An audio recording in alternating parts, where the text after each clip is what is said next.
Hi, let's look at this geometry question together. PQS and QRS are isosceles triangle such that the height of triangle PQS is twice the height of triangle QRS. The shaded area is 289 centimeters square. Find the area of triangle PQS and find the length of SQ. So let's analyze the question. First thing is PQS. This is the big triangle. PQS is an isosceles triangle.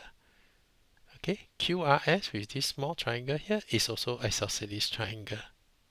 Okay, the next thing, he says that the height of triangle PQS with this big triangle, this big height here, is 3 times the height of the smaller triangle QRS.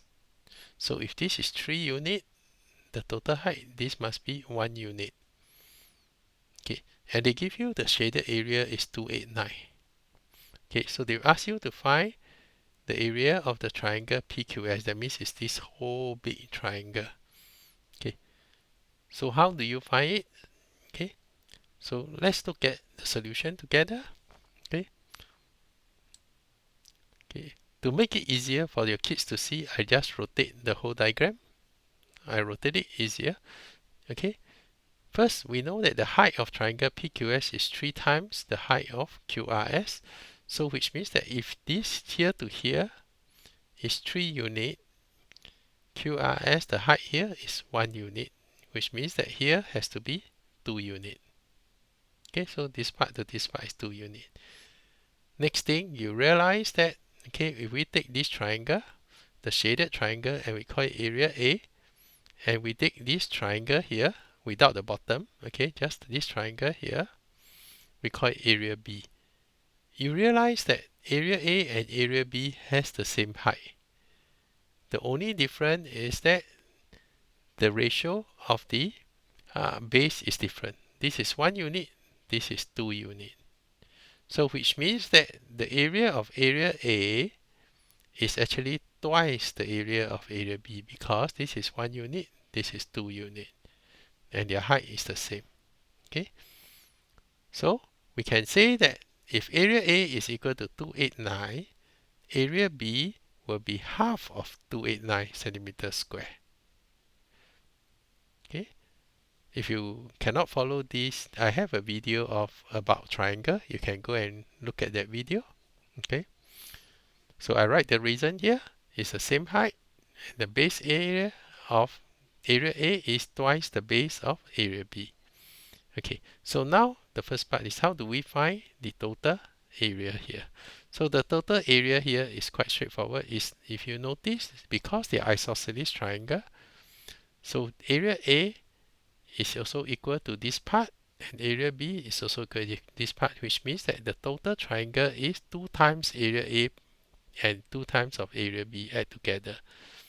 So area of PQS is 2 times area A plus 2 times of area B. So 2 times 289 plus 2 times half of 289. If you cancel it, it will be actually equal to 578 plus 289, which is equal to 867 centimeters square. So we find this whole area is 867 centimeters square. Now we look at part B of the question. Find the length of SQ. Okay, so we draw another diagram. We zoom in this part, which is only QRS. Okay, we know that the area B here, we already found it. Okay, the area B is actually half of 289. Okay, but since this is also isosceles triangle, you realize that this part is also equal to this part on the left. So which means that if I put these two together, it actually form a square. And this square has an area of 2 times of area B. Okay, so the area of the red square is 2 times of area B, which is equal to 289 centimeters square. Okay, so the length of the length means the side, okay, either this or this. Okay, because it's a square, it's the same. It's equal to the square root of 289, which is 17 centimeters square. So the one part of this red line is 17. So SQ is nothing but twice of this red line. So it's one part plus another part. So it's 2 times 17 is equal to 34 centimeter square. Okay, I hope that helps.